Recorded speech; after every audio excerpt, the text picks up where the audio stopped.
Alright, greetings brothers and sisters. We're back here. I'm Professor Spira. And in the home of some very wonderful friends of mine. Of course, you met the Bean a little earlier. That is my man Joey over there holding it down. And this is Jessica right here. And we're going to talk a little bit about mucusless diet. Let me make sure, so we're going to talk a little bit about the mucusless diet. And I was over here a couple weeks ago, and Joey and Jessica told me that the Bean had been kind of suffering from some mucus-related issues. Tell me, what was it again? She has enlarged tonsils and adenoids. Okay, enlarged tonsils and adenoids. Yeah, she was just, her airways were constricted especially when she was breathing. And sleeping, she has. Oh, yeah. She's still breathing. Yeah. She's sleeping. Now tell me, you started to decrease her her mucus consumption a little bit? We took her completely off dairy milk. Okay. And have weaned her off dairy, but she still has dairy from time to time. She has cheese from time to time, and at school. Mm-hmm. Now her school's kosher, so some days she has cheese diets, like dairy diets, where some days she has meat diets. Okay. And what role does fruit and vegetables kind of play in her daily diet? All day. Yeah. She's a fruit and vegetable kind of gal. Mm-hmm. Yeah. She will eat probably a half a cucumber every day, an apple every day, oranges, grapes every other day. She has a banana every morning. Okay. So big time. They play a big time part. However, when we first had the mucus problems, she was a milk junkie, so to say, right. Where she could consume a half a gallon of milk in a sitting, no problem. And we believe half a gallon? Yeah, she can chug it. She can chug that milk. She opens the back of her throat and she chugs the milk. People who have watched her, their kids have been concerned about how much milk. Right. That's interesting. When she switched to almond milk, she liked it. She hasn't had any issues. She hasn't complained at all about it. Okay. And we haven't bought regular milk since. Right, and her mucus has decreased in half easily. Okay. It's not completely gone by any means, and you can tell. Yeah. But it has decreased. Right. And even her teachers at school notice it too. Interesting. And that's there you go. You heard it here, folks. Mucus and pus. When you decrease it, you transition off of it. You cut the cause of human illness right at the source, because the source is being able to control what we put in our mouths and to get as far away from the mucus-forming foods as possible. And so what you experience is what a lot of other people have experienced, and what I hope a lot more other people can kind of experience from now, from going here. Like tell me a little bit. You did a 2-day kind of like mucusless fast or kind of vegetable. We just had just the Saturday and Sunday when she wasn't at school, just did fruits and vegetables, salads, nothing else all day for breakfast, lunch, and dinner for 2 days. And it wasn't a problem at all. It didn't seem strange at all. Yeah, we don't really I've been I eat a ton of broccoli, and I like a pretty ridiculous amount of broccoli that most people think. And I have for as long as I can remember. It's like kind of like my default snack food. What do you eat it raw, or do you steam it, or He eats it raw. I just eat it raw. Off of the thing. Right? Okay. If you come over here at 3 o'clock in the morning, you will see Joey eating broccoli. Nibbling. And so especially green leafy vegetables, it's not it's nothing really strange. I know that I know that some people like would get super thrown off, I guess, eating nothing but like broccoli and leaves and Right. you know, for a couple of days or whatever. Right. But you know, we didn't like, you know, we didn't really think about it Yeah. too much. It was just like, you know. But it was only a 2-day thing. Right. But And that's where we are trying to go with it. Yeah. And that's really, I mean, that's a great example of transition, you know, in the kind of transitional approach and thought, the methodology of incremental transition over a long period of time. That's what I kind of recommend and push.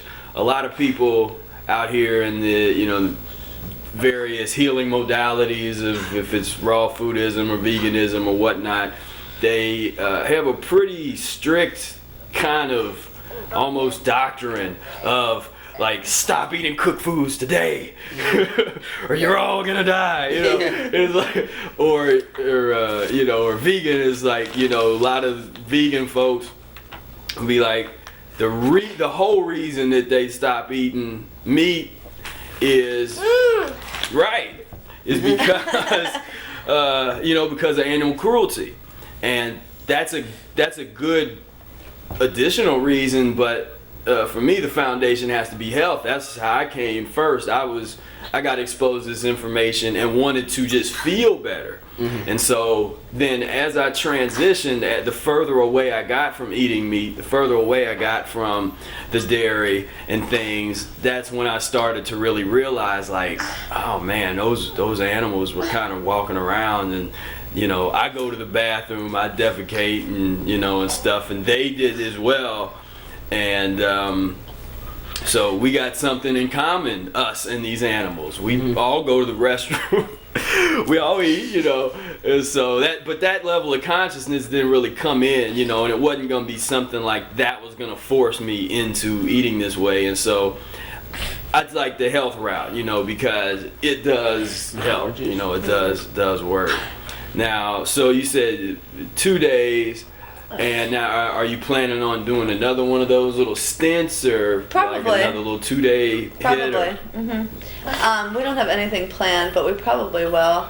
It feels good, you know, and I think for us, awareness was the first step, and the step that we're not really at is like a decision of changing any lifestyles, but just implementing things where we can. Like sometimes skip a meal and have juice instead, or you know, or just do 2 days of fruits and vegetables. But yeah, I mean, I think that we'll keep doing that. I don't know if we'll ever do 30-day juice fast, but and you don't have to, right, you know, right. definitely, you know, the extended fast, or and it's hard for me to explain this sometimes because I've done extended fasts, and so a lot of people automatically assume that I'm gonna tell them to go, like, you know, do a big long fast, and that's not. I don't recommend extended fast. I recommend what they're doing now. You know, do a couple days mucusless and see what that feels like. You know, work your way to fruit. You know, just incorporate more fruit and stuff. You know, and tell me some kind of your impression of the whole, you know, mucusless diet idea, and you know, your concerns with it, and just, you know, just where are you at with the whole piece, you know? I'm not. It makes sense. It all makes sense to me, and especially when we took the dairy out and watching her change just with that little change. It makes sense. The part that I have concerns about is the social aspect of it, where when she's at school, I don't want her to not be able to partake in what the other kids are doing. If they make Hamantaschen, I would like her to be able to partake in that, because I am afraid of her thinking that she's either better than or less than other people, saying, I don't want to eat that because it's full of mucus and it's gross and you're unhealthy and I'm not, or I feel bad about myself because I can't partake. And I want her to eat birthday cake. and I want her to experience things, but on the flip side, I also want her to be as healthy as possible. right. So it's something that I'm stuck with, and for right now, we've just been implementing, in different fashions. We've changed like dairy at school with milk, but we haven't changed dairy completely at school.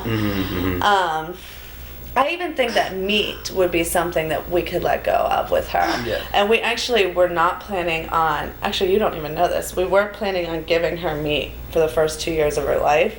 And she was pretty little. Well, she still is little, but we're little people. And the doctor pushed. The doctor pushed. Dr. Ricardo. Don't say her name. We're expose.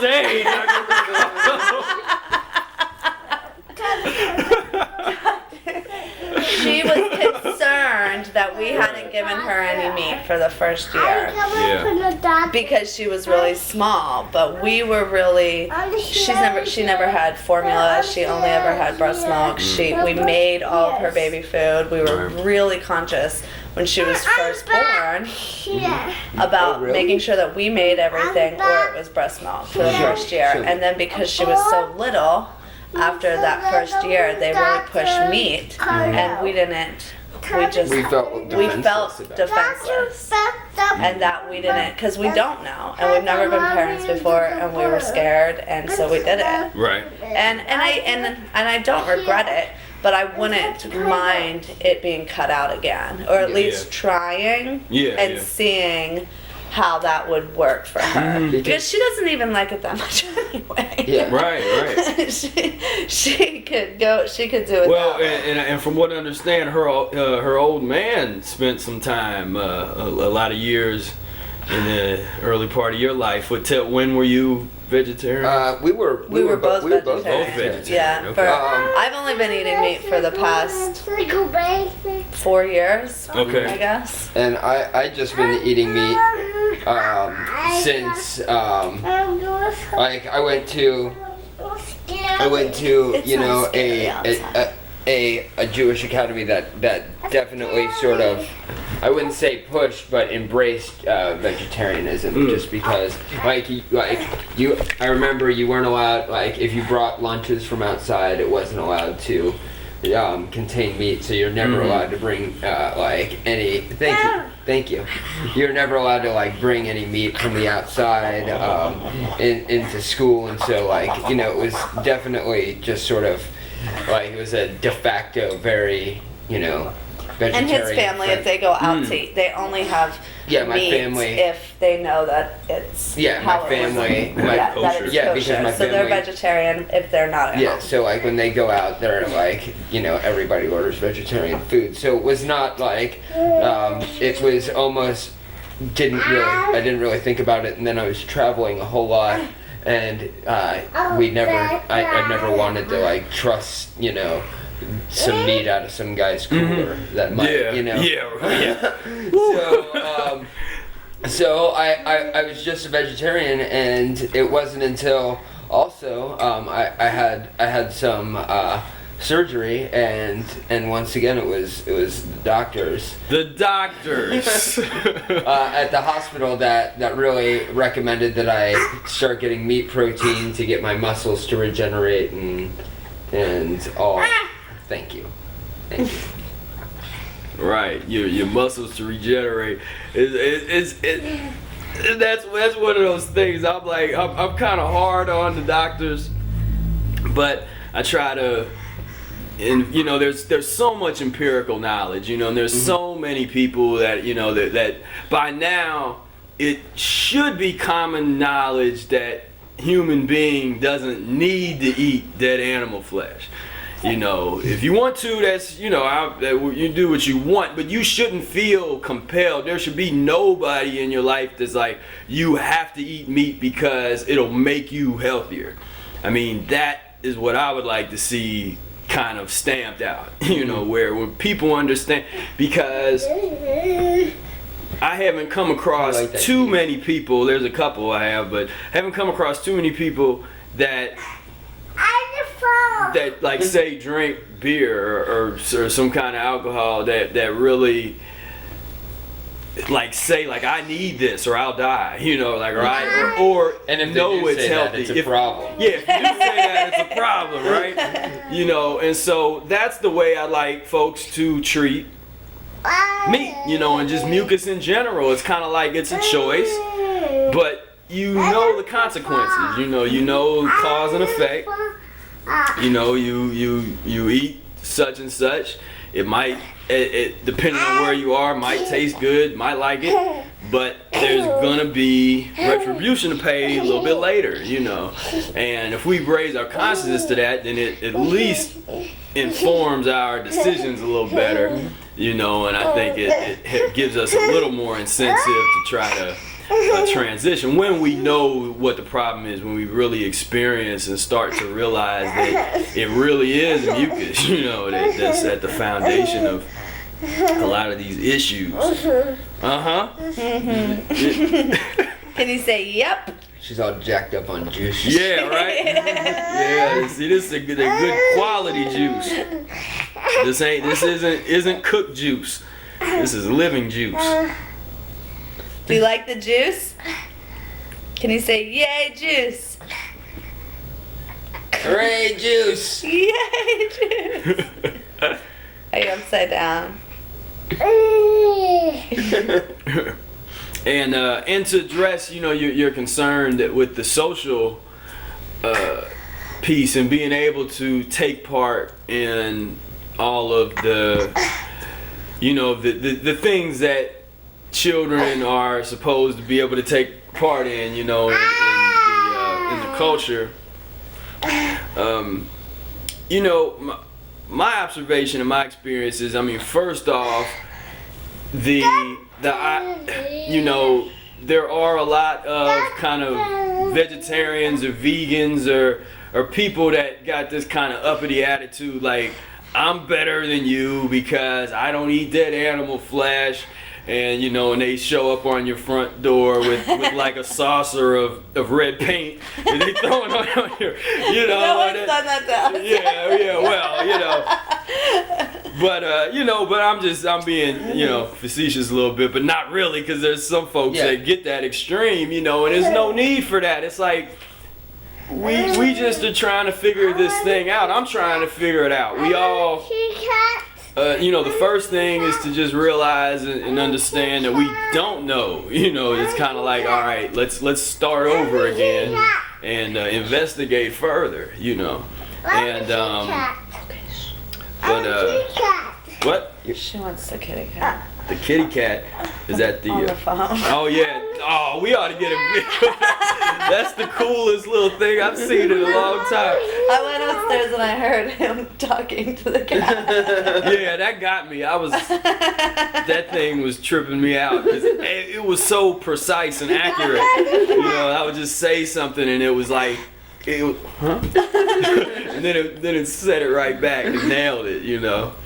And here's my friend. She's probably like, your friend.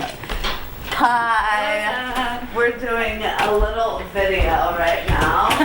Yeah. Well, do you want to finish up? Is there something? Yeah, we can. She can join in. We can, you know, it was all, we're liberal here. There's no agenda. It's improvisational. I don't know if she knows what she don't walk into, though. It's like, oh, wait a minute. What is going on? Well, We're talking about juice. we're talking about We're talking about juice. we're talking about We juice. are talking about juice. Your friend. I have to say, it wasn't what I was expecting. I'm wrong with it. Well, do you want to finish up something with me and then I'll go outside with her until you guys are all done? Yeah, I'll finish Okay. up my Because point. somehow I'm thinking Alicia doesn't want to be part of the video. Welcome to our house. Have you ever been here before? This I is think what I it's have like. been here once before, but it wasn't like this. We always have cameras on tripod. Yeah, this is this is the reality show era, isn't it? You know, we go through it, but But yeah, what I was saying before was that, you know, that's a very real concern that a lot of people have, and I've seen a lot of people not get into the benefits of changing their lifestyle or checking out the diet because they were fearful of the social thing, you know, and that's so fundamental to the fabric of humans because, you know, we are social beings, you know, biologically. The way our brains operate is to communicate with one another as a basic means of survival. So the idea of, you know, attachments and feeling scared about not fitting in with the group or not being a part of everything, you know, those are real fears, you know. Now, what I hope to do with kind of what I do is to make things more comfortable for people to be able to transition, because people have done that for me. The people that came before me enabled me to go down this path with a lot less resistance than they had, you know, because when you start talking about, well, I aspire to eat nothing but fruits and green leafy vegetables, or, you know, I just did a fast, or, you know, you start talking like that, you know, 20, 30 years ago, people was like wanting to cut your head off and put it up on a pike and, you know, and that kind of thing. But now it's things are loosening up a little bit, you know. Mm-hmm. But definitely. with that said, you know, it is a deep choice, you know, and I think that we can choose health and we can also still partake in enough of the reindeer games, as it were, you know, where we have that choice, you know, where we can, Right. I mean, that's been... And it not be something that has a stigma attached to it. Right, and because, you know, Joey's seen me in the middle of fasting and doing fruit fasts and stuff, you know, walk into some party with, you know, with folks, you know, where I'll be in an environment where people are doing, doing different kinds of stimulants, and you know, I'm a musician, so sometimes I find myself in these places that are kind of adverse to my lifestyle, you know, but I've been transitioning away from that over the years, just as a part of my lifestyle, you know. But what I find is that when we are empowered to recreate our environment and our world, because it's like, I always think about all of that programming they did, like those Saturday morning cartoons. There was always those little like public service announcements that were like, be all you can be. Yeah. You can be unique, and you can do this, and you know, and you can be whatever you want to be in the world. Change the world. It's like all this rhetoric, but if you actually exemplify that when you're an adult, you know how much you get like torn down and ridiculed and beat up, and you know, it's like, no, get in line. You know, don't say anything. Don't look over there. You know, get your 1984 Orwellian mode happening. You know, and that's the reality. And so, but what we kind of can do though is go back and let's revisit all of that. You know, that earlier idealism of, you know, let's rewrite this thing. I mean, we have the power. We can totally rewrite our realities and make it better. You know. And you know, so that's my little piece on that. But you know, I think that following health, you know, following that path, the choo-choo train to just go right down that way, you know, and it'll be all good. Do you want to tell Professor Spira thank you? Can you say thank you to Michael? Can you say thank you? Can you say thank you to Michael? No. Did you say thank you for the juice? Can you say thanks for the juice? Can you say thank you? Okay. Manners 101. Well, thank you. Are you all jacked up on lemons and grapes? Okay, I'm gonna sit outside with Alicia for a little bit, and then we'll probably come in. Well, we Okay. will come in, but. Okay.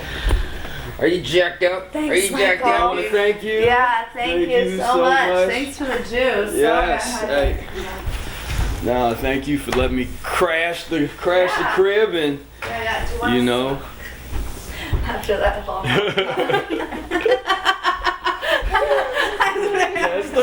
That's the reality.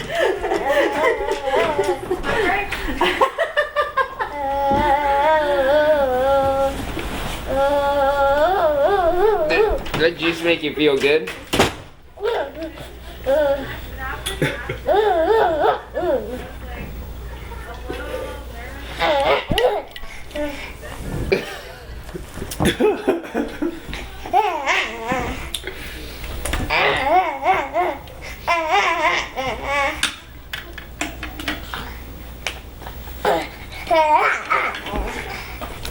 You feel good? You feel good?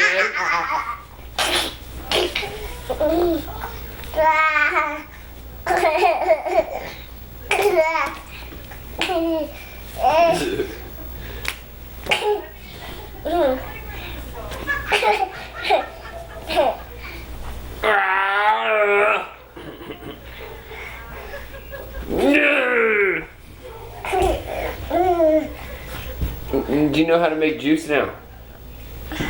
Somebody knows how to make juice. Did you make juice? Did you make juice? Yeah. Did you like it? Yeah. This was really enjoyable, and we got the big dog. You know, lots of times people talk about how, you know, it's like they'll want to just continue to talk at people about diet, you know, the dietary change. And my thing is to don't talk about it, be about it. You know, if you got some friends, you got some family or something, you don't have to talk their ear off. Just show up with a juicer and some fruit and share. You know, share your lifestyle with them. Don't tell them about it and talk at them and talk their ear off. Show them, you know, and there's no room for judgmental. Because I don't know anybody that's totally mucusless, but you know, so this is something that I think is a good thing to do. You know, for many of you that have shown concerns about not being able to function with old friends, or you know, sometimes you need to get away from old environments, you know, and old friends. You got to break loose of you know, attachments. But other times, you know, you just got to share. You know, you share what you got, and it's all, you know, and it's all good, you know. So yeah, I think that's gonna wrap it up for juicing with the bean. And I thank all of you guys. I really appreciate you guys hanging with me. And got juice? Got juice?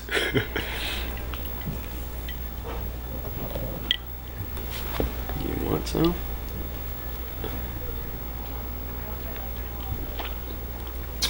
But enjoyed it. Peace, love, and breath.